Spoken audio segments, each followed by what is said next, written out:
Danes sem uvodoma kolegom, kolegicam in vsem ostalim predstavil nekatere poglede na nujne spremembe v organizaciji zdravstvenega sistema, večje avtonomnosti zavodov z večjo odgovornostjo srednjega menedžmenta in vrednotenju upravljenega dela po storitvah, po kakovosti in po številu upravnih storitev.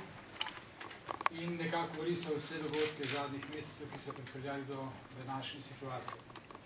Verjetno rdeča nit razprave je bila večkrat ponovljen, lahko reče, kar apel kolegom in kolegicam, naj ponovno razmislijo o tem, da bi po premisleku osebno dali nekoliko časa ministru, svojo ekipo in na drugi strani tudi predstavnikom Fidesa, da v umirjenem okolju poiščemo rešitev, ki bo idealna ali pa optimalna, raje optimalna za državljane in državljanke, ne nazadnje za vse, ki živimo v slovenskem prostoru.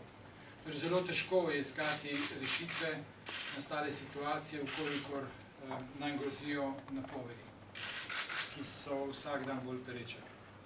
Skratka, ponovno in bi tudi izkoriščen tudi to srečanje z vami, da apeliram na vse zdravnice in zdravnike, naj premisli o tem, ali je smiselno vztrajati septembra, oktobra, novembra in decembra o umiku soglasja o prekomernem delu in na nek način imati možnost in moč pri iskanju najboljših rešitev.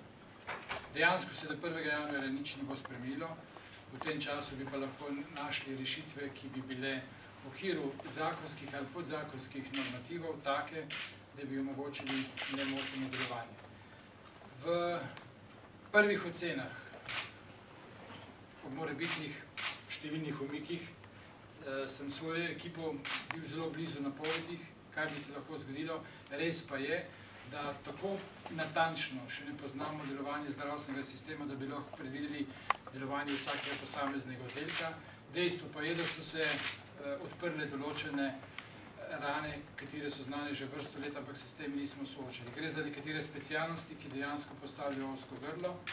Gre predvsem za v tem primeru, ker gre za področje širšega delovanja, torej kirurških, ker gre za pomanjkanje anesteziologov, ki predstavljajo na nek način ozko grlo v delovanju zdravstvenega sistema. Rešitev nastalega problema je kar nekaj, seveda jih bo potrebno najti dogovorno, v dialogu, nikakor pa ne na sistemu zaostrovanja in vračanja v stare čase.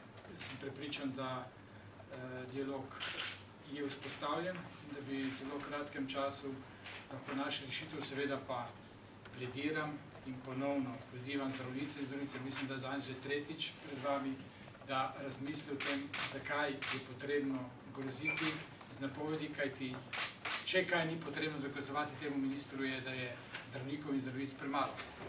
Naj vas spomnim, da sem to pri 4 meseci jasno povedal in javno povedal, da je bilo bistveno lažje ministrovati s približno 500 let zdravniki in da je problem, ki je pereč. Vprašanje pa samo, zakaj v takih zaostrenih rešitvah iskati rešitve tega, razmerah iskati rešitve tega problema.